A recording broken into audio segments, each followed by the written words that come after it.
Takole, dame in gospodje, v živo iz celjske občine, moj novi podcast z zelo pomembnim človekom, prvim človekom mesta Celja, ki mu je pred 2 leti uspelo nemogoče in je premagal nepremagljivega župana Bojana Šrota. Kako mu je to uspelo? Kaj pri milem Bogu je naredil, da mu je to uspelo? In še marsikaj drugega zveste v temle pogovoru. Dame in gospodje, z mano je prekrasni, zelo lepi, zelo simpatično čedni in ekstremno mladi župan mesta Celja, gospod Matija Kovač. Matija, lepo zdrav in dobrodošli v moj podcast. Ja, kaj ne rečem? Isto, dobrodošli na mestno občino Celje. Hvala za povabilo k pogovoru. Sem vesel, da smo danes tukaj. Pred današnjo oddajo sem malo pogledal pretekle epizode podcasta. Čim manj, tem bolje. Ja. In sploh ne vem, s čim sem si zaslužil tako priložnost. Z lepoto. S takim laskanjem bomo sploh daleč prišla. Ja. Okay. V glavnem, hvala, se veselim pogovora. Super. Gospod Matija, prvo vprašanje, s katerim moramo začeti. Bojan Šrot je bil v Celju nepremagljiv. On je bil župan 300 let. On je bil župan že, ko se je Celje imenovalo Celeja in je veljal za nepremagljivega. Kdorkoli je prišel, pa se trudil, pa bila so tudi to znana imena, ugledna imena, ni mu prišel do živega. Ponavadi je zmagal v prvem krogu, kadar ni zmagal v prvem krogu, se je zelo bal, da mogoče v drugem ne bo. In potem mi študiramo, kdo mora zdaj priti, kakšen človek se mora pojaviti, a mora biti to kak znan, mora biti ekstremno, ne vem, razvpit, ali kdo mora priti, da bo Celje dobilo onega župana. In potem pride takrat neki Matija Kovač, morda neznanka za večino, ampak če pa gremo pogledati vašo biografijo, ste pa bil v Celju dejansko že mnogo let se tako ali drugače udejstvovali, tako da o tem bomo še spregovorili, ampak še enkrat direktno vas vprašam, kako je ravno vam uspelo premagati nepremagljivega Bojana Šrota? Ja, mislim, za take analize so sicer politični analitiki, jaz lahko povem svoj pogled, je pa res, da je bil župan, sem potem zvedel, dlje kot so bili celjski knezi, tako da res dolga doba. Mogoče je tudi v tem odgovor, zakaj pač na teh volitvah tokrat ni bilo mogoče ponoviti še enega mandata. Jaz se s tem nisem kaj preveč ukvarjal. Mi smo se odločili v enem krogu ljudi, ki smo v mestu aktivni, da se na nek svoj način lotimo kampanje. Jaz sem od prvega trenutka, ko sem se tega lotil, verjel, da je to mogoče, da je mogoče zmagati. Šele pol kasneje sem ugotovil, da sem en izmed redkih, ki to res misli. Šele v drugem krogu so mi to večinoma ljudje povedali, ker včasih pač ne dobiš takoj prave povratne informacije, ampak z vso resnostjo smo naredili program, ki je realen, ki se ga lahko držimo. Predvsem pa jaz sem imel ogromno ene energije, ki sem jo lahko, glede na to, da prihajaš iz pozicije, ko nisi favorit, zelo uspešno tudi na terenu lansiral. Meni je ogromno pomeni, da sem se med to kampanjo dejansko zabavil, da sem bil vsak dan v drugem okolju, da sem prekolesaril celo Celje, da sem se lahko pogovarjal z ljudmi, da sem slišal njihove težave, da sem slišal njihove razmišljanja, da sem videl neke poglede, ki jih prej tudi nisem poznal, in da sem skozi to nekako oblikoval neko retoriko, ki je zares moja, s katero se dobro počutim, in mislim, da je to bil tudi recept, ki so mu ljudje zaupali. In jaz mislim, da dejansko ta proces še vedno poteka, ker namreč, kot ste sami izpostavili, od nekoga, ki ga večinsko javnost ne pozna, do osebe, ki ji mesto zaupa vodenje, je kar daljša pot. Eno je zmagati volitve, drugo pa je dejansko pridobiti zaupanje večine ljudi in to je tisto, kar delamo. Ja, ampak če smemo skočiti, tudi mnogi pred vami so imeli dober program, so šli med ljudi, niso bili samo neki bleferi, pač vekači, so bili v redu kandidati, pa niso naredili nič. Še enkrat bom vprašal, a je to dovolj bilo, da ste šel med ljudi? To vem, da vsake svoje sreče Kovač, da je bila dobra finta, da ste se družili z njim, delili te stvari, ampak ste mogoče vsem pol malo se usedli s to svojo ekipo. kaj je bilo tisto, mogoče ali je Bojan Šrot postal tako nepriljubljen, ali ste bili res vi tako fantastičen pa karizmatičen kandidat. No? To mi je res fascinantno bilo, dobro, to je zdaj že malo, je že 2 leti minilo, ampak vseeno, mi da se zdaj prvič o tem pogovarjamo, ste razmišljali, kaj je bil tisti jeziček na tehnici, ker v prvem krogu je Šrot prepričljivo zmagal, ampak seveda ni zmagal pa z večino, manjkalo mu enih 5 ali 6%, takrat se je zelo bal drugega kroga, to vem iz dobro veščenih virov, pa je pa bil drugi krog, ste pa vi zmagali in to je bil šok takrat. Ne. Vse še enkrat vprašam, nekaj je moglo biti tu zadaj, zakaj? Pustimo program, nekaj je tu moralo biti. Ne, analitiki pa stroka pa kaj so rekli analitiki? Kaj so rekli? Jaz mislim, da je bila kampanja tako drugačna, da je to bila finta. To je po eni strani, da je pač to, da v prvem krogu ni zmagal, seveda odprlo vse možnosti in da smo se tudi v Celju zelo hitro potem poenotili tisti, ki smo verjeli, da je pač potrebno delati na spremembah. Jaz sem tudi retoriko v bistvu v drugem krogu precej spremenil. Ne. Sam slogan se je zamenil. Potem smo šli s sloganom Celje je zrelo za spremembe in je to poenotilo toliko ljudi, da so mi kar prepričljivo potem v drugem krogu zaupali, bili so dobri, uspešni nastopi na soočenjih, bilo je veliko terena, bilo je veliko ljudi, ki so iskreno verjeli, da se da s to spremembo nekaj narediti in tem seveda predvsem dolgujemo uspeh na teh volitvah. Ker to mene recimo to spomni na to soočenje ameriško Kennedy-Nixon, ko so rekli, da je Kennedy zmagal zato, ker je bil mlajši pa lepši. Ne? Ker so punce za njega glasovale. Jaz mislim, da je tudi to, ker Bojan Šrot je bil tudi, ko je bil mlad, je bil zelo lušen fant, ne? Samo potem je bil župan 100 let, ne? In ni bil več tako mlad, kot ste bili recimo vi. Mislite, da je za župana pomembno, kako zgleda, kako se oblači, kako je puncam všeč, ali je to v moji glavi, ta neka risanje, pa mogoče to v politiki prej škodi kot koristi. Ste kdaj razmišljali o tem? Jaz mislim, da to je lahko pomembno. Predvsem je pomembno za vsakega človeka, da se dobro počuti v svoji koži in na tak način tudi izraža. In jaz mislim, da je tam tisto bistveno. Ali si človek, ki nekako tudi s tem, kako komunicira, kako izgleda, sporočaš neko iskreno držo, ali pa je kaj mogoče narejenega ali pa ne povsem skladnega, to ljudje prepoznajo. Mislim, da pri politikih je pomembno, na kak način komuniciramo, tako verbalno, kot z vsemi aspekti neverbalnega. Ampak to je mogoče en tak resen odgovor, kaj res mislim. Ok, drugače pa sem poslušal malo nazaj od Bojana Šrota en podcast, ker je bil gost in je rekel, da vam je v neki omari tu na občini, zdaj kje je ta omara, ne vem, bomo šla jo pol pogledat, zapustil par milijonov evrov. Ne? Tudi jaz bi takšno omaro imel doma in ta omara, je to ona omara, kje je ta omara, kjer je on te milijone vam zapustil? Ne? Ali to, ne vem, si izmislil, ali res so te milijoni not bili? To me pa zanima. Evo, še cerkva je na naši strani, zdaj vidim. Ne? Kaj s temi milijoni? No? Ne vem, jaz tudi iskreno tega nisem razumel. Sem prebral prepis v časopisu tega pogovora in teh milijonov jaz nekako nisem našel. Mislim, če bi jih našli, pa je ta omara, se ne bi bilo treba zadolževati. Je ta omara, kje je tu? Ni te omare z milijoni, ne. Te omare ni. Pa jaz tudi sicer, se mi nekako ne zdi na mestu komentirati preteklosti. Se probamo od tega nekako ugraditi.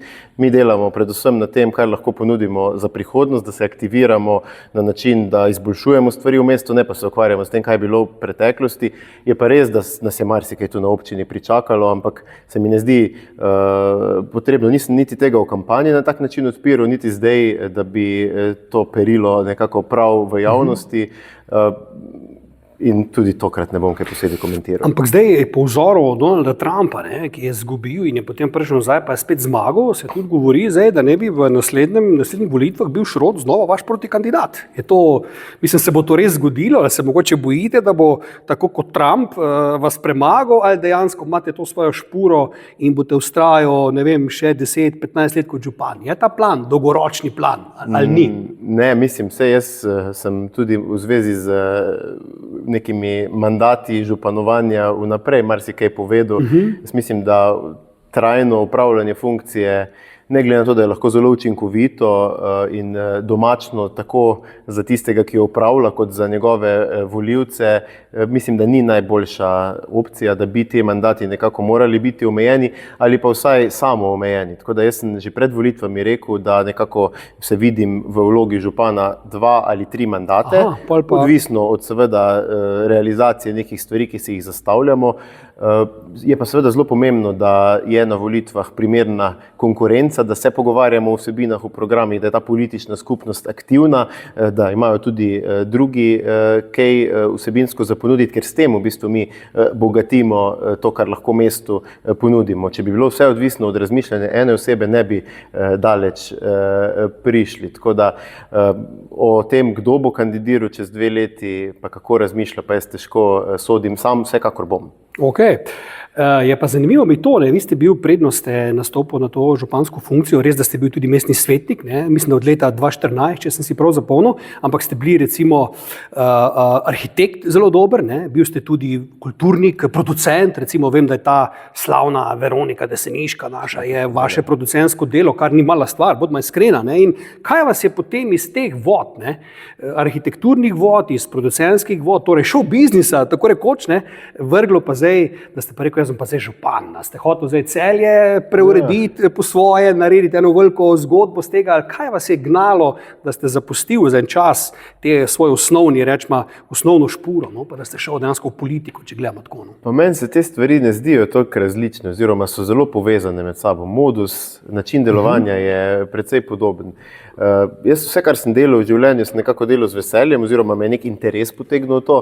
Tudi svetnik sem postal zelo po nekem spletu okoliščin, niti na prvem mestu nisem bil na listi, nisem računal, da bom izvoljen, ampak me je to delo izjemno veselilo. Ukvarjanje z mestom, z vprašanji razvoja mesta, z nekimi javnimi zadevami me je vedno veselilo in to je tudi del arhitekturnega poklica v veliki meri. Arhitekti smo tisti, ki se po naravi vtikujemo v marsikaj, smo na tak način izobraženi. Mene čudi v bistvu, da ni več arhitektov v političnih poklicih, ker z načinom delovanja, ki se vedno poglobi v nek problem in ga skozi prostor rešuje, je zelo sorodno temu, kar delamo na občini.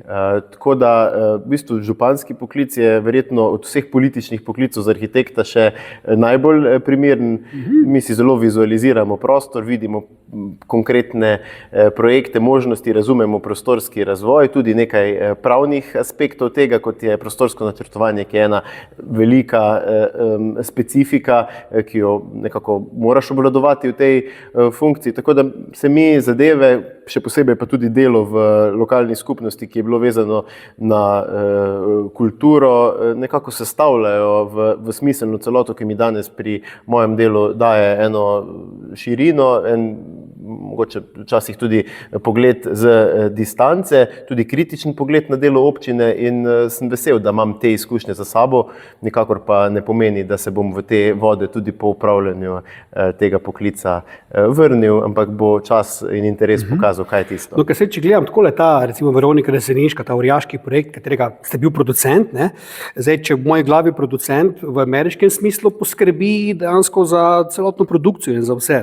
kakor imam jaz zdaj v glavi, me popravite, če se motim, ampak dejansko, če se boste županovanja, če ste se lotil kot producent mesta Celja, pa je to neka dobra popotnica, če ste Deseniško postavili na oder starega gradu, kjer je mega hit, ni vrag, da ne bi tudi Celje spremenil v neko predstavo, če rečem tako. Jaz mislim, da Celje nikoli ne bo spektakl, ampak je mesto z realnim življenjem. Pa bi moralo biti. Spektakl se mi zdijo tista mesta, ki postanejo potem sama turistična kulisa in tega si ne želimo. Do vsake stvari imaš nek svoj odnos. In tudi pri muziklu Veronika Deseniška je bilo tako, da sta moja kolega, producenta, ki sta iniciatorje te ideje, Miš Hirš in Tilen Naraks, prišla z idejo, ki se mi je zdela megalomanska, prezahtevna, težko uresničljiva. In sem jaz bolj bil tisti potem glas razuma, ki je stvar nekako zbalansiral, spravil neke formalno-pravne okvire. Jaz sem že kar nekaj let prej z kolegi ustanovil Zavod Hiša kulture Celje, to je bilo 2009 in je bil zavod že v nekako zreli dobi z razvitimi abonmaji publiko. In smo takrat potem z združenimi močmi, z norostjo, kreativnostjo, z odlično ustvarjalno ekipo in pa razumevanjem, kako stvari tehnično in finančno funkcionirajo, ustvarili res nekaj, kar verjamem, da bi še danes bilo težko ponoviti. Ogromno entuzijazma in jaz sem na to delo izjemno ponosen. Mislim, da je v Celju odprlo en nov prekat ustvarjalnosti, ki je vezan ravno na tisto, na kar bi morali biti v tem okolju najbolj ponosni, to je naša slavna dediščina. Evo, letos, leto 2025 je tudi leto Veronike Deseniške, 600 let njene smrti in verjamem, da bo ta predstava še dolgo navduševala ne le Celjanov, ampak tudi vse, ki pridejo pogledati na tak, rekel, poljuden, spektakularen način, si vzamejo 3 ure za uvid v eno najlepših, najzanimivejših poglavij naše dediščine. Zdaj, če smo že pri Veroniki Deseniški in teh stvarih, recimo jaz včasih gledam malo študiram, razmišljam, ne, da te celjski grof, Veronika Deseniška, Žovneški gospodje in tako naprej, pa prvi čarovniški proces v Sloveniji, pa naša Romeo pa Julija dejansko. Ne. Dejansko to je nebroj nekih možnosti opcij, ne, ampak tako razmišljam, pa me popravite spet, če se motim, ne, da to Celje še vedno ne izkoristi dovolj. Ne. Se pravi, da vsak turist, ki bi prišel v Celje, razumeš, da gre obvezno na Stari grad, da se mu obvezno to pojasni. Pa tu imamo Veroniko, pa imamo celjske grofe, pa imamo tam Žovneške gospode, pa imamo malo ven iz Celja Simona Kukca, pa imamo Fani, Črnopesnico, pazi, imamo celega Boga tu okrog. Zdaj, so te turistične ture, da grejo po vseh teh okoliških zadevah, ali jaz mogoče ne vem, pa me popravite, ne? Ampak tako se mi zdi, da pa grofi, ne, da to Celjani, da bi to bilo, ne vem, v Ameriki, pa mi bi tu imeli showtime, ne, Celje pa ne vem, mislim, tisti grad, gor je bil, pa so ga nekaj obnavljali, pa je enkrat blagostilna, drugič je ni bilo, pa je bil Mihajlo Lišanin s to galerijo likovnih del mladih dolg časa gor, ampak se mi zdi, da to Celje, to zapuščino, fenomenalno, to je svetovna zapuščina, to ni samo lokalna zgodba, ne izkoristi dovolj. Jaz bom tako rekel, mene zbode, kadar postavljamo stvari na tako nek definitiven način, ne izkoristimo dovolj, slabi smo, nismo uspešni. Ni res, ne. Jaz mislim, da so stvar vizije, pa ene vztrajnosti in Celje se zelo dobro zaveda nekaterih stvari vezanih na kulturno dediščino, ki jih v nekaterih segmentih prav vrhunsko uresničuje. Mi imamo pokrajinski muzej, na katerega smo res ponosni. In to je občina poskrbela za te stvari. Investicije so tekle, dediščina se obnavlja. Seveda pa vse ne more biti takoj. Na Celjskem gradu imamo še ogromno dela. V letošnjem letu začnemo z gradnjo ceste na grad, da bo ta bolj dostopen. Že tako je težko, že te turiste, ki so, je težko pripeljati gor, ker imaš ozko grlo. No, pa zakaj recimo to meni ni jasno, to bi jaz 7 tednov zrihto, ne? Zakaj to, Janja Sluga recimo, ne, s katero sem imel pogovor malo nazaj, tudi rekla, da se jaz motim, da če mislim, da to, kar gre z danes na jutro, da to je cel kup nekih dovoljenj, pa da to traja dolg. Seveda traja, stvari trajajo in če hočeš, da so dobro narejene, tudi ta čas si treba vzeti. Tako je vse povsod, ampak v glavnem, po eni strani veliko se je naredilo, mesto je lepo, je urejeno, ima dobro predstavljene zgodbe, ima tudi odlično rast turizma, ampak seveda na tem še lahko delamo, prostor za razvoj je velik. To so zgodbe, ki jih delamo z enimi umetniškimi delimi, kakor je Veronika. Po drugi strani pa je tu tudi infrastruktura, ki mora biti na primernem nivoju, tako da v grad bo treba še veliko vlagati in vsekakor tudi krepiti neke zgodbe, ki pa ljudi v mestu potegnejo. In ravno to se je letos pokazalo. Ne? Pred 25 leti, ko je Vladimira Skale začela s Pravljično deželo, je bil to ena ideja nekoga in vmes marsikdaj slišano, ja, pa se to ni, pa se to je vse posod. To je unikatna zadeva, na kateri je vztrajno delala tako Vladimira, kot Zavod Celeja, občina, številni gostinci v mestu in letos, še preden smo v bistvu dobili razglašeno to nagrado Evropsko božično mesto, smo videli, da je v Celju v bistvu postalo ena naravna božična prestolnica, praznična prestolnica v naši državi, ravno zaradi vztrajnosti, truda, vizije in da je obisk enostavno presegel vsa pričakovanja. In mislim, da na teh zgodbah je treba delati. Ampak zakaj ne more biti Veronika, zakaj ne more biti zdaj Veronika z grofi, ne more imeti eno tako predstavo, kot jo ima Pravljična dežela nekje. To pogrešam jaz. Se tudi bo. In tudi srednjeveški dan ima eno tradicijo. Vsako leto več ljudi s takimi predstavami. Letos je Zavod Celeja oziroma lani 2024 naredil eno čudovito predstavo. Oni so rekli temu potopitveno gledališče, kjer si se s celjskimi grofi na različne načine potapljal v različne zgodbe. Res krasna izkušnja. Delati je treba na vsebini in na infrastrukturi in sem prepričan, da bo to šlo tudi naprej. Za Celjski grad imamo vizijo, je pa res, da je nekaj zgodb, ki jih mesto mora povedati in urediti še pred tem. Letos recimo je za Celje, za moje pojme, je zaključena fenomenalna zgodba, takih v svetovnem merilu ni veliko. Fotohiša Pelikan je nekaj, česar ne vidiš, da imaš ti zgodovino celotne fotografije, od steklene plošče do električnega ateljeja, kjer so se naše stare mame slikale, do sodobne fotografije na enem mestu in da je to ohranjeno, to je nekaj, kar privlači. In ko vidim takole, zdaj januarja je še kar veliko turistov v regiji, nekateri, Avstrijci, Hrvati imajo dlje praznike, hodijo po mestu, se zanimajo za te zgodbe, mislim, da nam gre dobro, nismo še Postojnska jama, ne verjamem tudi, da kdaj bomo, ampak Celjski grad je največja srednjeveška utrdba, mislim, da ima potencijala še zelo veliko in tudi prav, da si kaj pustimo za prihodnost in postopoma razvijamo.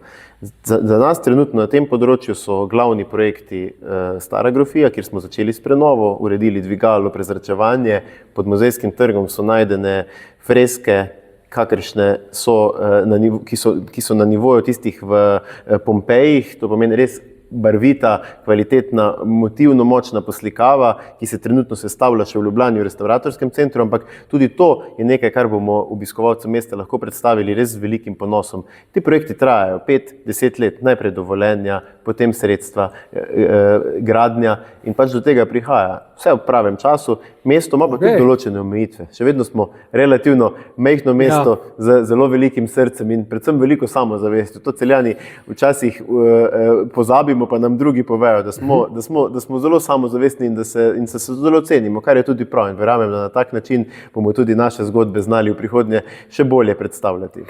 Zdaj pa, gospod župan, povejte vi nekaj. Zdaj, vi ste navdušen kolesar, predvidevam. Jaz nisem, jaz imam rad avto. In zadnje čase, a ste to vi meni vse pobral, ali je to predhodnik že naredil, da ste v Celju vzeli vsa parkirna mesta, ki sem jih jaz prej imel, in dali kolesarske steze. Zdaj jaz ne vem, ali je to namerno, želi Celje postati svetovna prestolnica koles, ali zakaj, kamorkoli pridem je zdaj kolesarska steza, za avtomobile ni več prostora, pa se gradijo bloki, pa ono drugo, tretje, četrto, pa vsega boga, ampak parkirišč pa ni dovolj. Kako mislite, pred Braniborjem? Ne vem, kjerkoli. Pa tukaj, ta kebab, recimo, dole so bila včasih parkirišča, jih zdaj ni. Pa ki si še gledal, kamorkoli se prav, ni parkirišč. Samo tam, nasprot tega Celeja centra, ta Celeja park, pa tule seveda ob gradu dol v parku, ostalo, ne vem, a se motim, da so pobrali. Če mi dovolite, bom na to vprašanje odgovoril povsem resno, z vsemi podatki. Dejma. Po eni strani si evropska mesta želijo razvoja, ki bo v zeleni smeri, ki bo z dobrim kakovostnim zrakom za dihanje, kjer bodo otroci varni na cestah, kjer se bodo lahko pešci in kolesarji dobro počutili. Po drugi strani pa seveda se zelo težko odrečemo komfortu avtomobila in parkiranja pred vrati. Celje ni v tem primeru čisto nič drugačno, kot so druga mesta po Sloveniji ali Evropi in je v pretekli evropski finančni perspektivi izkoristilo vsa razpoložljiva sredstva Evrope za tovrstne investicije. V Celju smo dobili javni potniški promet Celebus, jaz sem ga zelo vesel, rad bi, da ga nadgrajujemo, da bo še bolj na roko šel občanom ob tistem času, ko ga oni najbolj potrebujejo.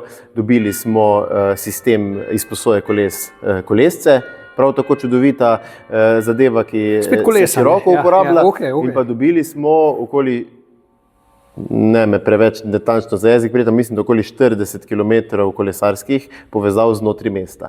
Zdaj, te povezave so jih projektanti umeščali, kakor so jih, kjer je bilo možno. Pogosto marsikje ni bilo možno urediti to nivojsko z dodatnim kolesarskim pločnikom, ampak so zarisane na cestah. Te stvari so se urejale večinoma v času prejšnjega mandata, nekaj pa še tudi v letu 2023, ko sem že sam prevzel vodenje občine. Na tak način smo vzpostavili nekaj novih koridorjev, ki niso več za parkiranje, ampak so varni za uporabo s kolesi. Iz leta v leto beležimo večje uporabo teh kolesarskih povezav s strani tistih, ki kolo uporabljajo kot svoje primarno sredstvo za dostop do službe, šole, treninga, knjižnice in na tak način spreminjamo navade in na nek način tudi izboljšujemo kakovost zraka in bivanja v mestu. Seveda pa s tem smo izgubili nekaj parkirnih mest v mestnem jedru. Sam mislim, da je to pogosto problematično, ampak hkrati z dinamičnim spreminjanjem teh navad niti ne predstavlja tako velike težave, ker ljudje se hitro prilagodimo in smo tudi pripravljeni iti 100-200 metrov. Pa sem sam jaz lenuh, ali kaj? Jaz mislim, da ni takega resnega problema z tem, bi pa vsekakor morali delati na nekih površinah namenjenih dolgotrajnejšemu parkiranju, kot je kakšna večja garažna hiša, namenjena tako obiskovalcem našega mesta, kot tistim, ki v mestu prihajajo na delo in tu živijo. Mene skrbi, da včasih v kateri izmed sosesk se ta ne more popolnoma razvijati, ker zmanjkuje parkirnega prostora, kar je seveda problematično. Potrebujemo predvsem stanovanja, da bodo ljudje v njih lahko živeli, da bodo blizu služb, šol, vsega, kar mesto ponuja, in je seveda zagotavljanje prostih površin, prostora za parkirišča tukaj pomembna omejitev. Žal smo v zadnjih desetletjih naše navade spremenili do te mere, da soseske, ki so bile včasih projektirane za po en ali pa pol avtomobila na stanovanje, danes potrebujejo po eno in več parkirno mesto na osebo, ne? In temu nikakor nobeno mesto ni kos, teh površin ne bo nikoli dovolj, tudi če bomo dograjevali garažne hiše, vprašanje, če bomo tukaj prišli do konca. Tako da za življenje v mestih je odgovor predvsem v tem, da racionaliziramo svojo uporabo avtomobila. Včasih to seveda zveni zoprno, ampak mislim, da mesta morajo tu biti predvsem tiste, ki ponudijo druge udobne opcije, ne pa samo preprečujejo. Zato mislim, da Celje niti ni prehitro zdrvelo v to smer. Ljubljana je bistveno prej vse ulice v mestu že zaprla, ampak da delamo nekako korak po koraku, s tem, da se je vzpostavil avtobusni prevoz, je seveda tudi močen argument, da nekdo, ki ne vem, živi v dečkovem naselju, pa v mesto v službo pride z busom, ne z avtom. In na teh stvarih moramo delati, jih krepiti in počasi tudi spreminjati. Bo pa zagotovo še kakšna sprememba v mestu vezana tudi na to. Na eni strani bomo kako dodatno parkirno mesto pridobili v novi garažni hiši v okviru potniškega centra, ki ga snujemo na železniški postaji, pa kako izgubili v okviru prenove Prešernove, ki bo po mojem mnenju, sicer projektna dokumentacija še ni izdelana, ampak prinesla nek mešan režim uporabe. Tako da bo dostopna za intervencije, za dostave, za nekatere skupine uporabnikov, vsekakor pa ne bo to več eno veliko parkirišče v centru mesta. Zdaj pa to mi je tudi zanimivo vprašanje, recimo, da ljudje imajo v glavi, da je župan kriv vsega. Ne? Se pravi, ko ena mačka spleza na drevo, je kriv župan, da ni tistega drevesa primerno zrihtal, da to ne gre. Ko ne vem, se enemu zlomi noga, ker je padel na ledo, je kriv župan. Ne? Ja. Zdaj, koliko je dejansko res župan kriv, osebno kriv za neke stvari, ki se ne naredijo, ali dejansko ni za nič kriv, ker gre za neko ekipo, za neke procese. Recimo, vi ste edini župan, ki nima svoje liste, rečemo, v mestnem svetu. Se pravi, tudi ne morete odločati, ker sam za sebe, ker je to vse mestni svet, ki dvigne roko, opala, tole se mi ne gremo. Ampak koliko je krivde župana, za stvari, ki so recimo narobe? Koliko pa lahko reče župan, ne, to pa je ni moja krivda, to so pa teti. Zanimivo je to, da včasih tudi sam na to logiko potem pristaneš, oziroma to krivdo prevzameš, ko vidiš eno zadevo in jo potem seveda hočeš čim prej in čim bolj iniciativno razrešiti. Ampak seveda, absolutno smo sistem dobro upeljane javne uprave, občinske uprave s svojimi službami, javnih komunalnih podjetij, javnih zavodov, ki vsi delujejo v skladu z zakonodajo, z odločitvami mestnega sveta in seveda usmeritvami, ki jih kot župan dajem pri koordinaciji, predvsem proračunskem planiranju. Je pa povsem normalno in zato je tudi to neposredno izvoljena funkcija, da se ljudje na župana obračajo z pobudami, z problemi, da poskusijo tudi dobiti tako informacije kot rešitve in jaz to vlogo vsem odgovorno sprejemam. Vam ne gre na živce, ko vas za vsak drek kličejo, po domače rečeno? Ne, v resnici ne. Je seveda včasih težko v najkrajšem času na kako zadevo odgovoriti, ampak jaz sem človek, ki v bistvu sem rad v neposrednem stiku z ljudmi in se tudi rad o problemih pogovorim, da jih dejansko razumem. Ker kadar se o stvarih pogovarjamo, ponavadi najdemo neko sredino, ki je razumljiva za obe strani, kadar pa smo zgolj neki govoreči plakati ali pa zgolj beremo enostranske komentarje po družbenih omrežjih, pa te resnice izgledajo zelo široko narazen. In mislim, da je angažma, ki ga upravimo v neposredni komunikaciji, pogosto tisti, ki lahko veliko problemov zmanjša, če že ne razreši, hkrati pa tudi nam daje vedenje, kako v prihodnje narediti kaj bolje, oziroma možnost, da se odzovemo, če nam kdo opozori. Tako da jaz včasih res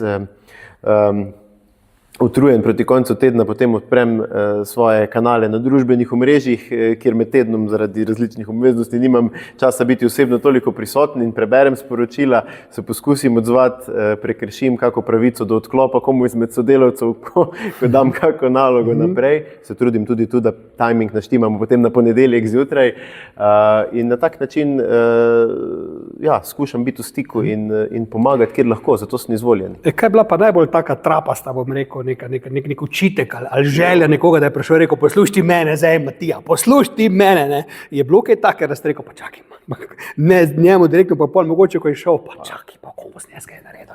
Je bilo kaj takega, pa da je eno izpostavljeno. Imam tudi nekatere take stalne zapisovalce, ko se blazen lepo pogovarjamo, pravijo pa zablokiri, če skozi napada, ne, ampak... To privat vam piše, na Facebooku tudi piše, kdo tudi piše. So tudi zelo nesmiselne zadeve, so pa tudi zadeve, ki ti polepšajo dan, ali pa komentarji, sporočilce. Takle ob novem letu, ko vidiš kako lepo, iskreno misel koga izmed občanov, tam ne zravnajo ena roža, ki jo rad pogledam, ki mi jo je gospa iz Hudinje prinesla na en navaden dan kot zahvalo za to, da dobro delamo in toliko kot je negativnih, še več je tistih pozitivnih izkušenj in mislim, da je to nekaj lepega. No, pa ko smo že pri ženskah, pri puncah, vem, da ste poročeni, da imate 2 otroka, ne? Ampak zdaj, ko ste zvezda, ne, postal, ne, dejansko punce kaj pritiskajo, ne, to privat tudi pišejo, kaj, pa vas skušajo osvajati. Zdaj, ko takle javno povete, ne, pol še manj. Mislim, no, ne vem, mogo sem to izpostaviti, da ste poročeni, da ne bo pretiravanja tu, ne, ker dobro, vsak politik mora imeti ljubico, to je že pravilo, ampak vi se mi ne zdite tak, ne, popravite me, če se motim, ne, sicer tiha voda bregove dere, ampak lejte, ste znan, ste zaželen, ste na položaju, ne, to imajo ženske rade, ne. Je vaša kaj ljubosumna, ne, pa reče Matija, pa kva si to mislil, zdaj to županovanje, pa una te gleda, pa ta te gleda, ali je navajena, pa ve, kako to bi morali njo sicer vprašati. Ja, pa kaj potarna, mislim. Midva sva že kar dolgo skupaj, sva tak, bom rekel, utečen par. Sam niste bil župan še takrat, ne. V marsičem se tudi ne strinjava in recimo ravno odločitev za kandidaturo za župana je bila Mojca zadnja, ki jo je podprla, oziroma v bistvu je še vedno ni povsem podprla. Evo, pa smo tam. Ampak kar se teh stvari tiče, pa res moram reči, da sem izjemno vesel, da imam družino, kakršno imam. Imamo tudi letos nov naraščaj sinka, ki je star dobrih 9 mesecev in dom je nekaj, kar mi še posebej v zadnjih 2 letih, ko opravljam tako zahtevno delo, ko si v stiku s toliko ljudmi, še posebej veliko pomeni. In tista toplina, ki ti jo da družina, mi je vedno bolj nekaj neprecenljivega. Se pravi, tukaj ne bi ga polomil za nobeno ceno. Za nobeno ceno. Tale sem videl tole, ne vem, je to vaše tajnica ali ta gospa tu od zunije, zelo simpatična. Ne? Ja. Mene je zelo lepo gledala, vas je zelo lepo gledala, ampak ni, da bi vas kaj zamikalo. Recimo, da bi... Veste kako? Jaz sem imel enega življenjskega mentorja, to bom prvič javno povedal, ki mi je povedal v bistvu 2 taki neposredni modrosti. To je bil moj ravnatelj gimnazijski, gospod Jože Zupančič. Ko sem maturiral, smo se ob eni kavi pogovorili, si izmenjali nekaj poslovilnih misli ob koncu prve gimnazije in je rekel, povem ti, da kadarkoli boš v neki novi skupini, na sestanku prvič, nikoli ne govori na prvem sestanku. Vedno poslušaj, pa se potem odzovi, ko boš imel sliko ustvarjeno. No, potem pa mine nekaj let, 15 let recimo, in smo po volitvah šli na eno malco, se malo pogovoriti o tem, kako pa on zdaj vidi to situacijo. Gospod še vedno zelo dobro spremlja dogajanje tako v državi kot v mestu in je vedno pripravljen tudi deliti svoje nasvete in mi je podal še eno modro misel. Je rekel, no zdaj pa druga misel, ki ti pa še takrat nisem povedal, zdaj pa si zrel za njo. In se glasi takole, ne seksaj s sodelavkami. Dobesedno. Zakaj tega Tako. No. meni ni Jože To je Zupančič? modrost. Zakaj ni tega meni povedal, ne? Pravočasno? Ne? Zakaj jaz mislim, da to moraš delati? Ne? Ja, dobro, se učimo sproti. Ne? Zelo dober nasvet. Zelo dober Zelo dober nasvet. Ne?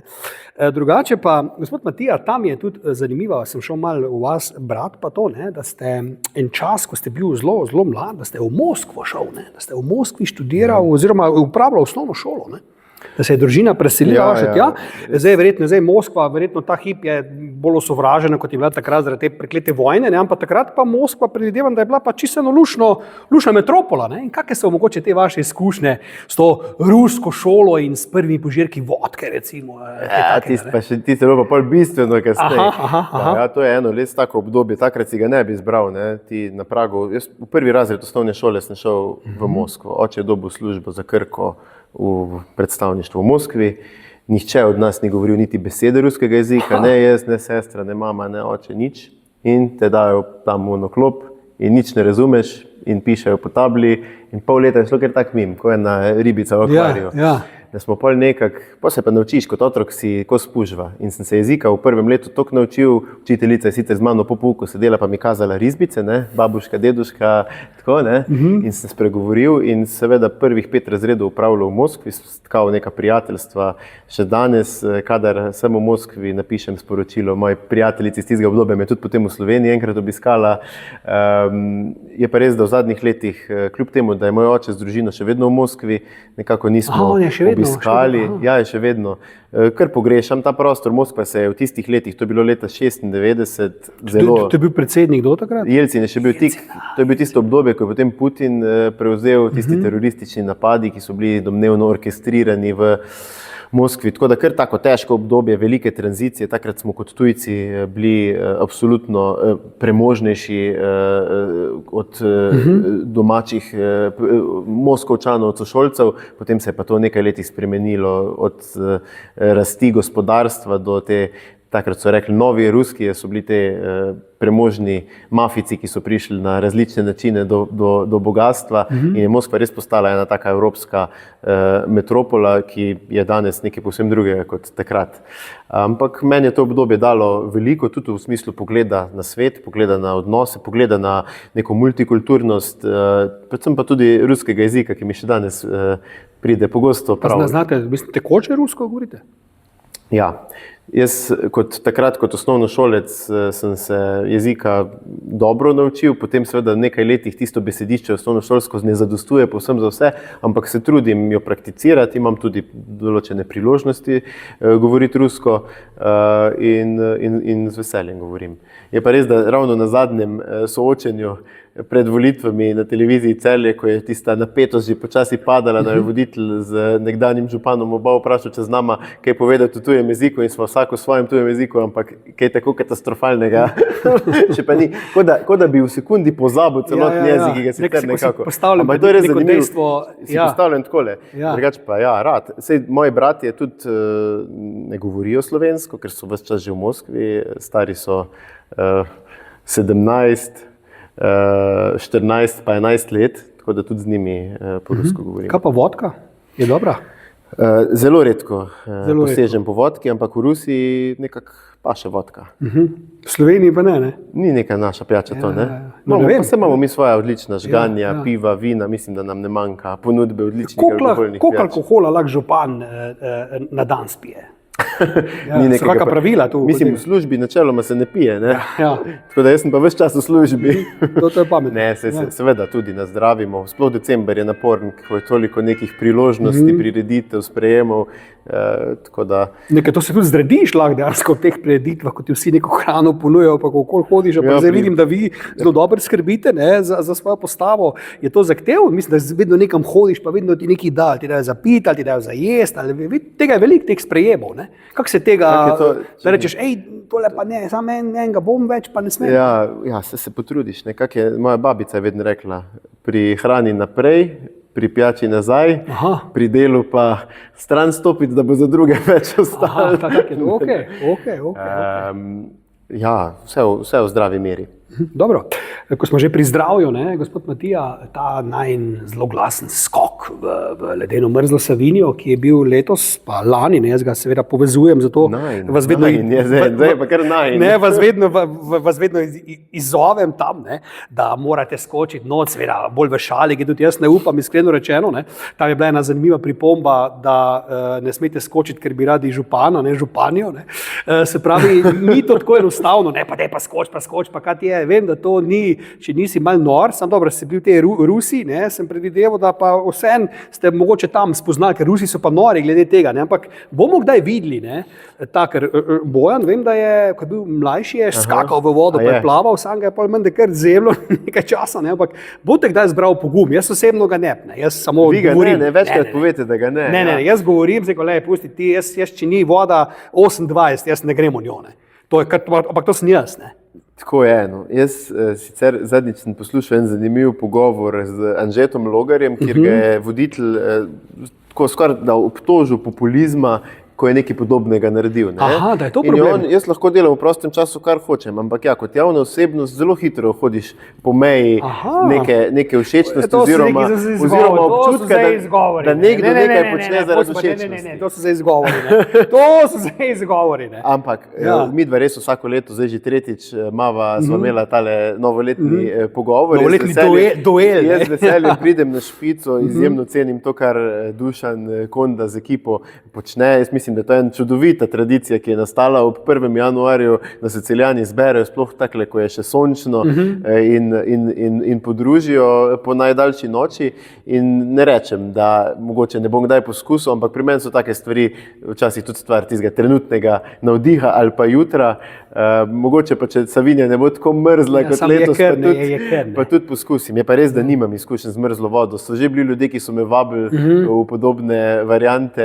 Je tudi en trend kopanja v mrzli vodi, ampak se nekako nisem za to še ogrel. No, bomo videli, kaj bo naslednje novo leto prineslo. Meni je Nino Cokan, prijatelj moj, tudi za njega doskrat vodim te preditve športne. On ima doma v pisarni, ali kaj si je kupil neko komoro, to ledeno, in me je tudi vabo not. Ja, se vidim, ko on to objavi v malo ledeno. Čakaj, sneko, Nino, kako delaš ti? Ja, veš, kem not, pa sneko, pa kako dolgo si not? Ja, nekaj časa sem, preberem maile, pa to sneko, čakaj, Nino, počakaj, stoj, si nor. Ne, pa daj prid, sneko, ne grem. Pa kak ne greš, pa to je fajn, pa to, da krepi človeka, pa boš imel dobro erekcijo, sneko, pusti ti. V glavnem, ampak to eni res delajo. Ja, pa Nino, tudi kak ultramaraton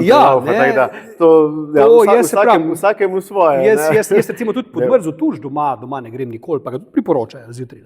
Jaz tudi ne. Imam raje toplega, čeprav meni, da ni tako fajn pozim za kožo. Tako je, jaz nimam nekih ekstremnih izkušenj v življenju, nekako nisem človek ekstremov. Jaz tudi ne, glede tega ne. Občudujem ljudi, ki so tega sposobni in ne bom rekel, da iz leta v leto ne poskusim kako zadevo več, ki me zanima. Jaz sem pri teku ugotovil, da nek napor, ki sem se ga prej vztrajno izogibal vsaj 30 let, tudi prinese določen užitek. Tako da jaz mislim, da če daš stvarem priložnost, včasih tudi pozitivno presenetijo. Z mrzlo vodo pa zaenkrat si še nisva blizu. Okay. Kaj pa drugače recimo počnete za hobi, ko prijete domov, ko je konc te preklete službe, ko lahko mogoče vsaj za uro, dve, upam, da je tako, odložite telefon, odložite družabno mreže, pa da vam žena ne teži, pa otroci ne težijo, ne, da ste sami. Kaj takrat radi počnete? Iskreno, tega časa ni veliko. No, res ga ni veliko. V zadnjih letih sem kadar lahko, kadar imam čas iti v naravo, ravno zato, ker je v Celju tako fajn živeti, pa ker je vse tako blizu, pa je narava blizu, si dam tekaške copate gor in za 1 uro zginem tule za Savinjo ali pa v naravo. Poleti sem tudi kako jutro malo bolj zgodaj vstal, pa šel malo po soseskah teč, da vidim, kak je kaj urejeno, če so koši pospravljeni, da lažje zjutraj v pisarni sporočila pišeš potem. Teda to je en tak ventil, ki ga imam, ki mi ustreza. Ogromno mi pomenijo moji prijatelji, tisti, ki jih imam že dolgo. In kadar imam prost dan, so to kakšni obiski, druženja, kako pivo s kakim starim prijateljem. Pa nimate radi mera, da bi bili sami za sebe, ne rabite tega? Ste raje v družbi? Jaz sem raje v družbi. Ja, seveda, tudi kak večer s knjigo je zelo prijeten, ampak trenutno sem v taki življenjski fazi, da mi stiki veliko pomenijo. In to imamo tudi doma z Mojco pogosto debato. Ona je tudi drugačna in me seveda razume, da sem tak, ampak meni ti stiki s tistimi, ki jih imam najraje, res veliko pomenijo. Tako da, če imam prost popoldne, bom že pomislil, koga bom poklical, da se vidimo, ker se že dolgo nismo. No. Tako da je pa res, da je trenutno moja hčera tudi v taki fazi, tretja šolka, ima ogromno vprašanj, ogromno kreativnosti in tudi ona najde včasih dejavnosti, ki naj oba spravijo v dobro voljo. Pa vejo v šoli sošolci, da je njen ati župan, kaj rečejo? Je to prednost ali je dejansko slabost? Ja, večkrat na to pomislim. Mislim, da je to lahko za otroke zelo zahtevno, sploh če pride do kakšne situacije, ki je manj ljuba. Ne? Ljudje so pogosto brezkompromisni, otroci pa še toliko bolj neposredni. Moram reči, da zaenkrat ni bilo kakšne slabe izkušnje, seveda vejo, tudi enkrat so razred prišel na obisk sem na občino, da so si ogledali pisarno. Je pa to nekaj, s čemer pač živiš, ko se odločiš za funkcijo, da lahko daj tudi pride do kakega komentarja, ki bo otroku povzročil manj lagodno situacijo ali stisko in zato se pač o teh stvareh tudi doma poskušamo čim bolj odkrito pogovarjati in biti pripravljeni tudi na take scenarije. Kaj pa filmi? Gledate kaj filmov? Preredko. Zelo. Jaz sem eno obdobje, sploh ko sva bila še sama, zelo veliko časa preživel v mestnem kinu Metropol. V zadnjem času za kino si ne vzamem več, pogledam kako serijo. Za film pa iskreno povem, da mi zmanjka budnosti. Jaz imam namreč tisto bolezen, da ob televiziji najlažje zaspim. No pa kjeri so pa, ne vem, da bi rekel top 3 filmi ali pa igravci, ko bi jih pa vsem izpostavil, to so pa moji. Tem sem rastel, ali te so me zaznamovali, te so pa res fajn. Ne bi to delil kot neko modrost, ker nisem tak poznavalec filma. Imam rad dober film, imam rad umetniški film, imam rad tudi kak hollywoodski film. Evo, zdaj mogoče iz glave, ravno smo med prazniki s prijatelji eno debato imeli, pa smo gledali najboljše plesne videe iz filmov. Ne? In tu se Tarantino pokaže kot en mojster žanra in mojster razumevanja nekih družbenih obdobij v ameriški zgodovini, ki me je vedno fasciniral, pa potem od evropskega filma, recimo Almodovarjevi filmi, z Banderasom, ki ga je naredil, pa je potem se tudi na drugi strani preizkusil.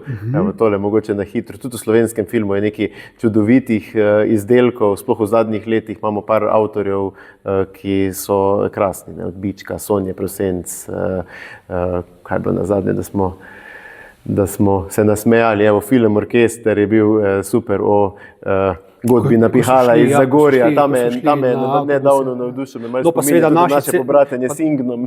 Pa naši Celjani, recimo Šepet Metulja, te so tudi naredili orjaško zgodbo. Ja, lani, ko so prejeli prvo ali celo drugo zlato rolo, sem tu naredil en sprejem, smo popili kavico, nazdravili ob tem dosežku, ampak sem imel občutek, da ne bo zadnja, ne, da še bo. In res je veselje videti, ko se en lokalni kolektiv loti takega projekta na tako samozavesten način, pripravi odličen izdelek in potem tudi dobi vso pozornost, ki si jo zasluži, in smo na to zelo ponosni v Celju.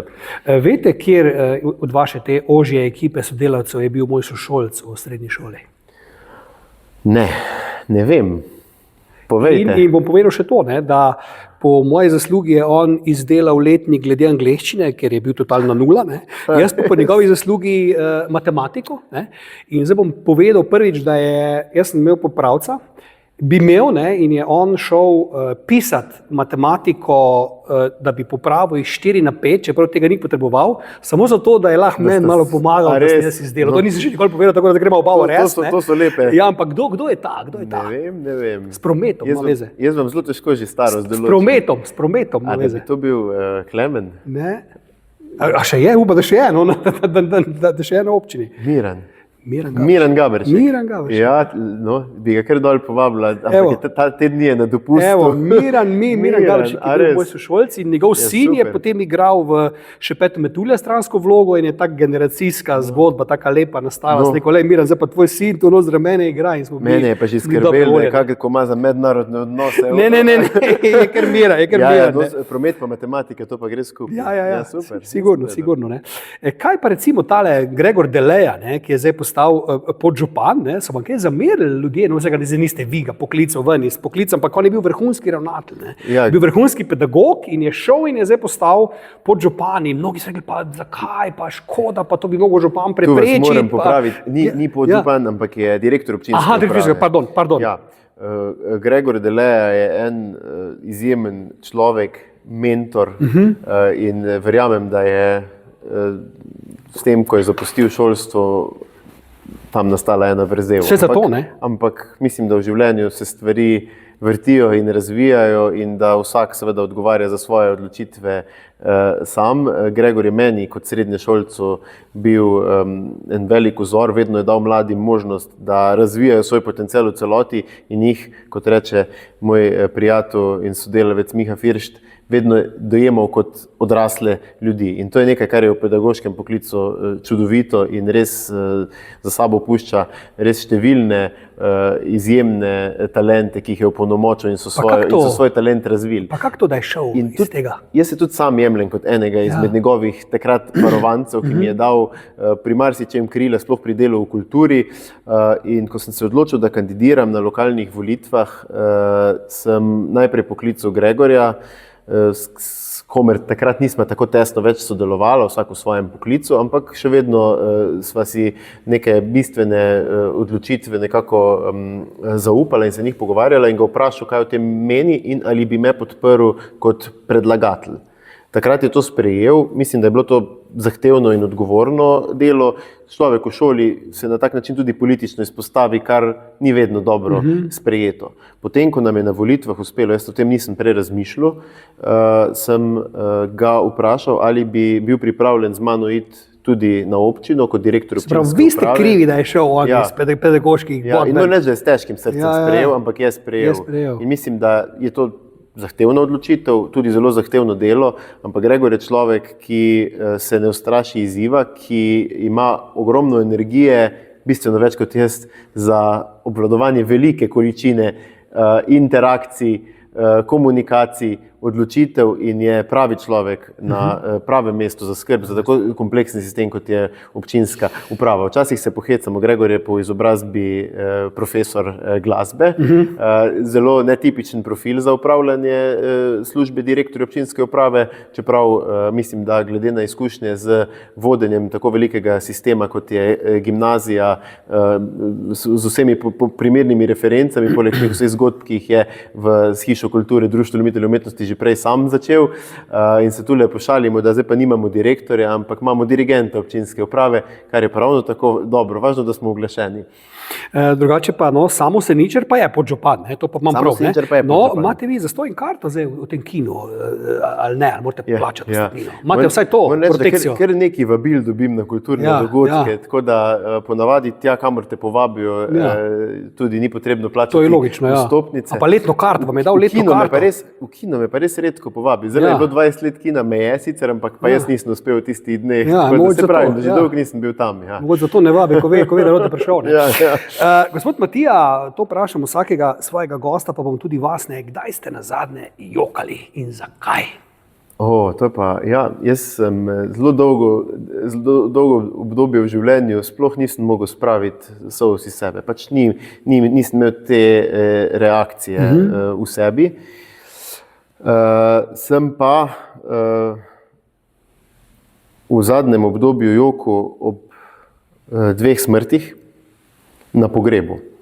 Kar pomeni, da sem se očitno tudi jaz spremenil, da pustim čustvom, da mi pridejo na površje in moram reči, da sem se potem počutil bolje. Pa nisem prej tega sploh poznal, ampak očitno se tudi tu spreminjamo. Jok je zdrav in koristen.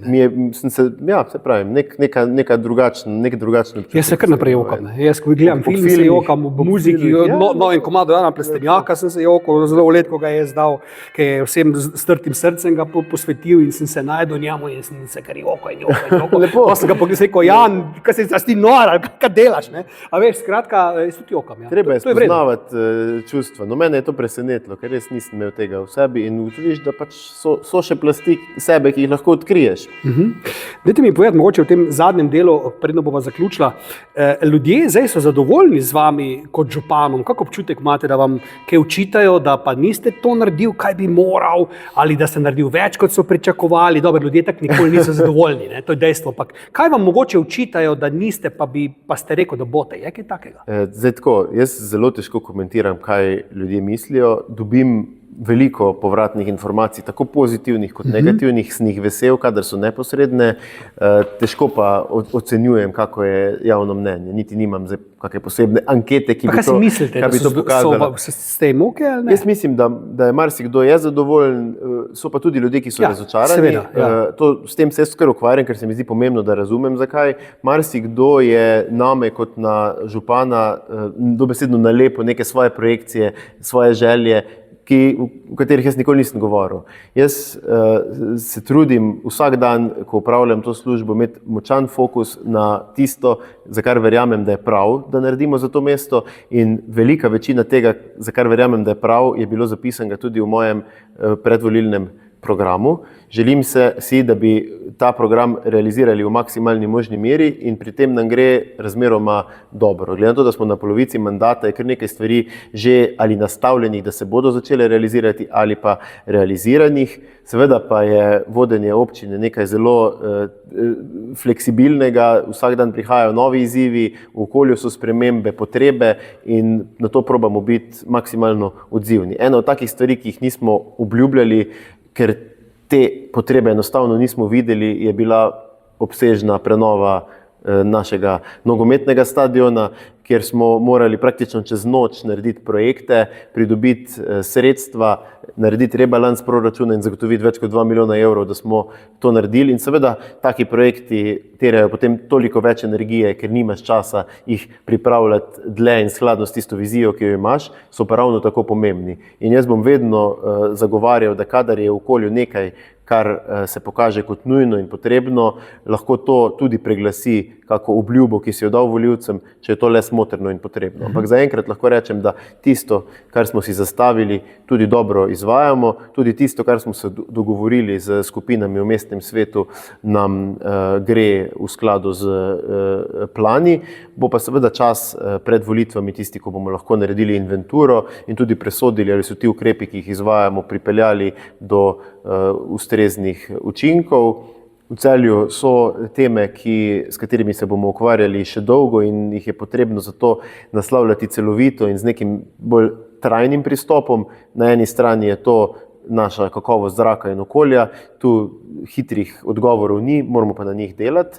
Na drugi strani je tu gospodarstvo in prostorski razvoj, ureditev prostorskega načrtovanja, kjer smo med občinami, ki niso ravno zgledne na tem področju, delamo premike, se trudimo, smo razgrnili občinski prostorski načrt, ampak na tem področju je konstantno treba delati in to je en izmed ključnih fokusov. In pa seveda razvoj stanovanjske gradnje, izboljšanje prometne dostopnosti. To so projekti, ki presegajo en mandat in jih tako kot župan, politik in kot arhitekt jemljem kot tiste prioritete, ki mi večino časa polnijo misli in glavo in verjamem, da bomo pri tem, vsaj če bomo nadaljevali na tak način, kakor sodelujemo v mestu zdaj, pri tem tudi uspešni. Jaz moram reči, da so politiki, ki v mestu delujejo, po veliki večini zelo konstruktivni, da vidimo stvari podobno in da delamo za dobro ljudi in mesta, in če se to ne bo spremenilo, verjamem, da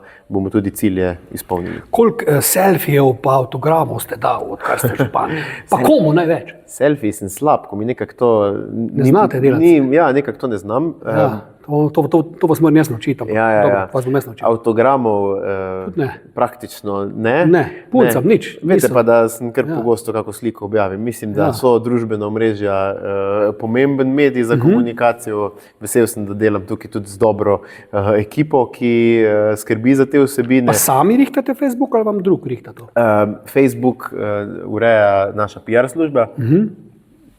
To je občinska Facebook stran, jaz imam še en svoj profil, kamor občasno sam kaj objavim in pa osebni Instagram profil, za katerega tudi skrbim sam. Te storije pa to sam objavljam, seveda pa kadar so kakšne fotografije iz nekih dogodkov, pa se potem to podeli medsebojno. Mislim, da je zelo pomembno, da preko vseh možnih orodij komuniciramo z javnostjo. Danes se klasični mediji spreminjajo, imajo vedno manj pozornosti javnosti in zato moramo s temi kanali biti bolj aktivni, bliže vsem generacijam, ampak danes ni po moje težava na TikToku najti od ljudi od 8 do 88 let in zato se enostavno na tak način trudimo ažurno komunicirati tisto, kar je v mestu za nas pomembno. Kdaj bom jaz dobil kakšen grb, vsaj bronasti? Kaj moram narediti, da bom dobil bronasti grb? Kje smo tu? Vam bom razložil postopek, pa mislim, da če bo ta pogovor objavljen kmalu tudi pravi čas, trenutno je odprt Trenutno je odprt javni razpis za priznanja in nagrade, ki jih Mestna občina Celje oziroma Mestni svet Mestne občine Celje podeljuje ob našem občinskem prazniku 11. aprila. Do konca meseca januarja lahko občani, društva, organizacije podajo predloge. Vi morate sicer soglašati, se veste, varstvo osebnih podatkov, soglašati s tem, da vas nominirajo in potem komisija, ki se ji reče KVIAS, to je komisija sestavljena iz 9 mestnih svetnikov. Tako pri Oskarjih. Tako kot pri Oskarjih. Ta strokovna komisija oceni prispele vloge in predlaga mestnemu svetu podelitev grbov. Tu pa so kristalni grbi za odličnost v obdobju študija, bronasti grbi za uspešno delovanje v okolju do 20 let, potem pa srebrni grbi, zlati grbi in vsake toliko, niti ne vsako leto, podelimo tudi naziv častnega meščana. Lahko štartam takoj na to? Dajmo malo še delati na teh intervjujih. Še moram se truditi.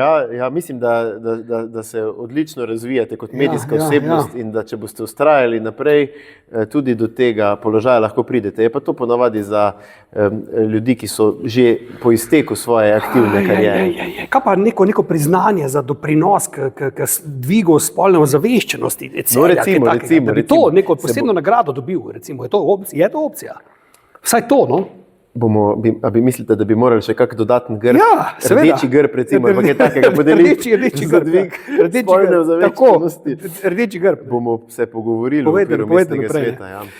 Gospod Matija, če zaključimo, pa obrnemo vloge, mogoče vam dam šanso, če imate, če nimate, hvala Bogu, ampak če imate 3 vprašanja, da vi mene vprašate, karkoli si želite, je zdaj ta moment. Če bi to vedel, bil naprej kaj Ne sme to noben naprej vedeti, ker pol je lahko problem, ampak dobro, zelo vas izzove.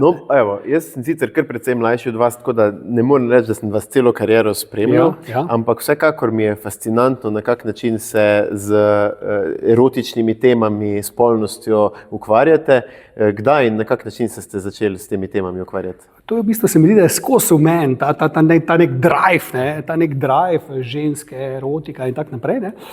Tako da sploh ne vem, kdaj, začel sem seveda s to mojo zelo glasno oddajo Gartnerjev bordel, ki je zdaj sicer trenutno nimam, pa takrat je bila, pa tudi imel sem že v raznih časopisih rubrike na ta način narejene, ampak da bi prav vedel tisti nek prelom, po moje, že ko sem se rodil, sem sestre rad pogledal medicinske, tako kot jih ne bi smel, je pa res, če sem iskren, da bi pa ravno ta erotika pa škodi pri marsikakšnih zadevah, ker me nekdo ne upa najeti, ker misli, da bom govoril grdo, da bom govoril sam to, pa bolj, ko jih prepričujem, da to ni res, da znam biti tudi normalen, drugačen, pa veš, in tako da na dolgi rok, dobro, zdaj se je že malo to umililo, še posebej s tem dobrodelnim koncertom lansko leto, ko je bil, tam sem bil čist izven seksa, pa tega so počasi videli ljudje, da znam ločiti, ampak tako mi je to odprlo neko pot, pa me naredilo nekega edinstvenega človeka, mi je tudi zaprlo marsikatera vrata, ki so se me balne. Ta me bo vprašal to, pa bo preklinjal, pa bo to, pa ne, se on zna. Saj sem se jaz tudi mogoče malo pred našim pogovorom. Hotel reči kak disclaimer. Pa sem bredo, ne? Ampak, ja. Super. Drugo vprašanje. No, evo, na to vezano.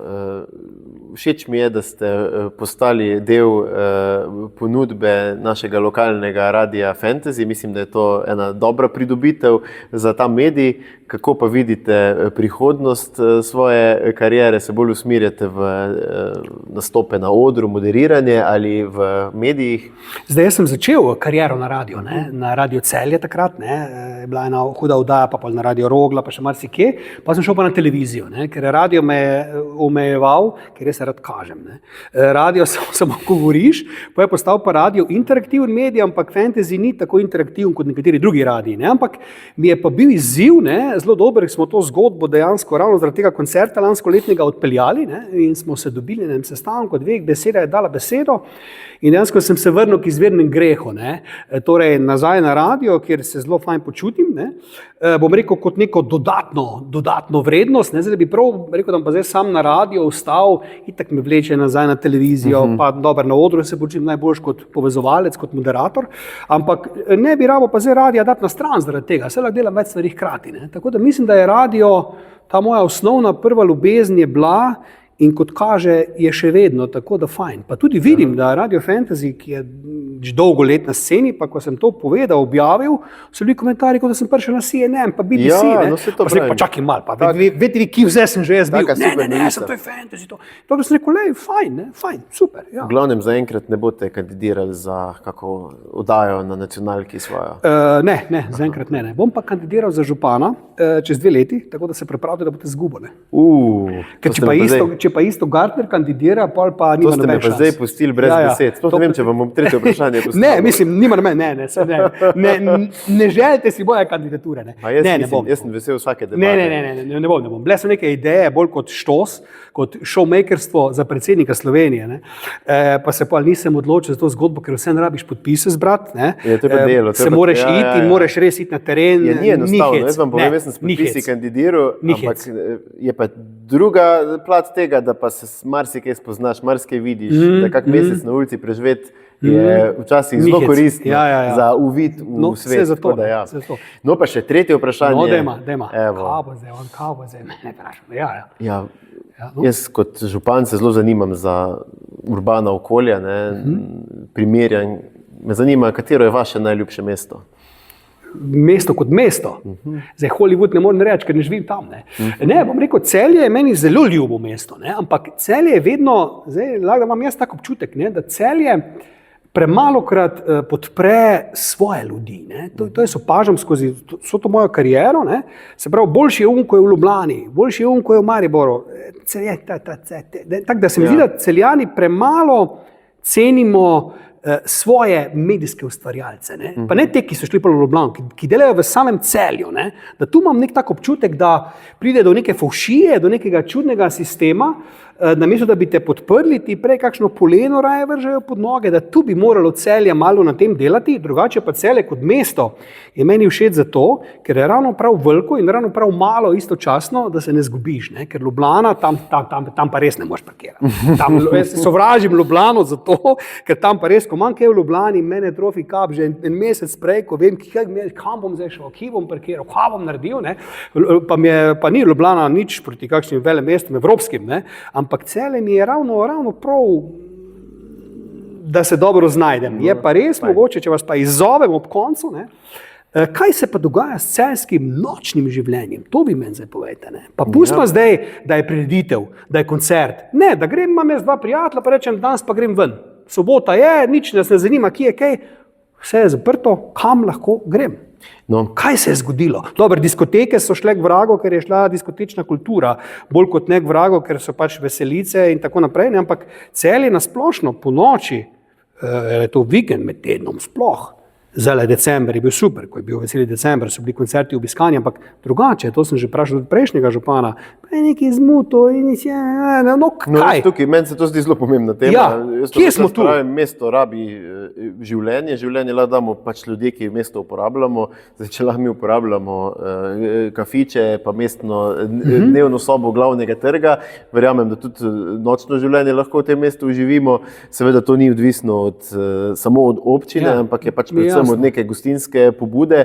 Je res, da v Celju kar neki točke, kjer se da po noči podružiti, mogoče v mestnem jedru malo manj, ampak tudi nekaj takih gostiln, ki jih imamo radi, pa so... Gostiln, ampak nek party time, ne? Ja, to. Novica je ta, da bo v kratkem razpis za najem lokal, ki je po novem v lasti občine. S tem smo zaokrožili lastništvo nad celotnim Brodhazijevim dvorcem in jaz verjamem, da se bo naš gostinski bo začel tudi z nočnim programom. Mi bomo prav s tem namenom tudi razpis določili, da se pač ponudi klubska ponudba v mestu. Tudi sam kot stanovalec mestnega jedra opažam, da po 10. uri je pač tema, v kaki krčmi. Pa to že dolg časa je to? V špitalu, tam ko včeraj se še dogaja, ampak dejansko pa ponudbe tako za mlade kot starejše željne zabave praktično ni. Sam sem generacija, ki je še zadnje leto hodila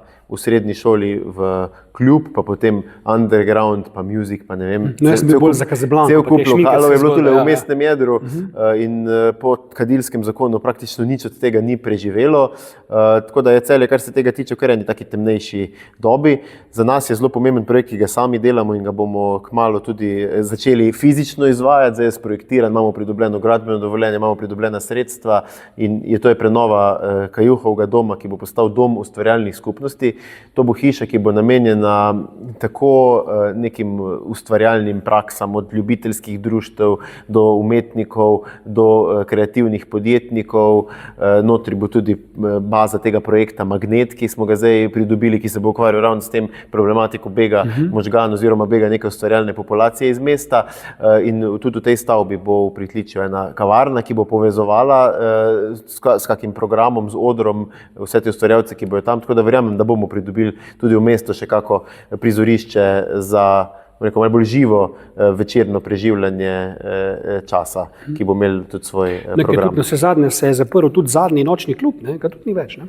Meni je potarno, da je bila najemnina prevelika, ko je bil COVID in da ni mogel delati in da je zato zaprl. Zdaj, če je to res ali ne vem. Ne? Ampak, kjer je to? Ta nočni klub, ko je bil zadnji tule odprt v Zinaškovi.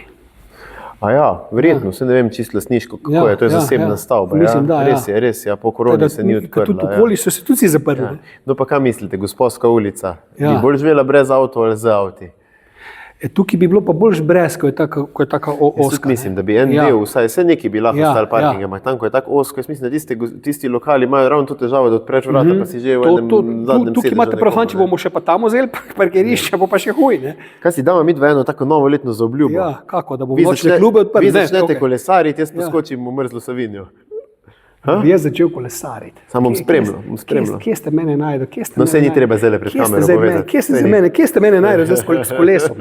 Pa kako kolo mora imeti? Navadno kolo, športno ali kako? Tako prijete v mesto na kavo s kolesom, tam, ko nimate več parkinga pred Braniborom. Pa v Reklicu, pa na kolesu. To pa še. Jaz grem rad v Reklicu na kolo. To je čisto v redu. Kaj češ pa v trgovino, pa kaj kupiti? Ja, moraš imeti košarco. Še to? Pa rukzak. Gre. Dajma pustiti te blese. Gospod Matija, zadnji stavek z vaših ust za najne gledalce, mogoče za tiste, ki bi radi nekoč postali župani. Kako se to naredi? Kaj moraš imeti, da postaneš župan in da premagaš vse ostale? Ja, mislim, vse sem na začetku povedal nekaj tega, mislim, da moraš imeti neko iskreno pripravljenost opravljati tako delo, tudi neke debele kože, pa močno vizijo, ki je do te mere naravna, da ljudi o tem prepriča. Ja. Bistveno je zgraditi zaupanje z skupnostjo in pa bistveno je biti pri tem realen. slabše so tiste zgodbe, kjer so pričakovanja velika, obljube pa prazne. Za en mandat je to dost, ne? Za en mandat je dost. No, se bomo videli. Jaz še prvega nisem do konca opravil. Mislim pa, da je to delo, ki ni prav za vsakogar, terja zelo veliko energije, časa, tudi potrpljenja, pa komunikacije, tako da z veseljem čez 2 leti se s kom, ki bo danes te nasvete videl, pogovorim tudi na kakem soočenju. Da vas bolj premaga, ne? To sem če hotel reči, ne vem, če se zavedate, mogoče ob koncu to moram poudariti, no, kaj je vam dejansko v Celju s to zmago uspelo, ne vem, če se zavedate, vi tega, ker Celje je bolj desničarsko mesto, ne? SDS je tu glavni, vedno dobi menda največ glasov v celi Sloveniji, vi ste pa v originalu iz Levice prišel, ne? Kot stranke, ne? In ste zmago za župana. Ste se zdaj vprašal, da ste naredili dejansko svetovni rekord? Ste se vprašal, da je to? Ker to pa bodimo iskreni, brez lažne skromnosti. Ne? To je pa za Celje, je to čista norost. To, da je to ratalo nekomu, ker to so rekli, ja pa ta je z Levice, pa kaj ste nori, bla, bla, bla, ne? Ampak so ljudje rekli, zdaj, skot je, on je vrel človek, on je vrel za župana, jaz ga bom volil. Ne? Da kljub temu so ljudje se za vas, to hočem povedati, tukaj ste očitno res vi bili človek na mestu, da so ljudje pozabili na Levico v Celju, ko so znani po SDS-u in teh desničnih zgodb in so vas obkrožili. Mislim, v Celju so volivci zelo različni. Ne? Večinoma je sicer Celje voli čisto statistično nekoliko bolj levo kot desno, ampak to res ni pomembno za lokalni nivo. Tudi nekdanji župan je zelo spretno sodeloval z vsemi političnimi opcijami, oziroma vsaj večino njih, ne vsemi. In sam prav tako mislim, da je pri lokalnem okolju bolj kot to, kako ideologijo predstavljaš, kako se do nekih svetovno-nazorskih stvari opredeljuješ, to na kak način si sposoben povezovati in graditi skupnost. In to je tisto, kar meni osebno največ pomeni.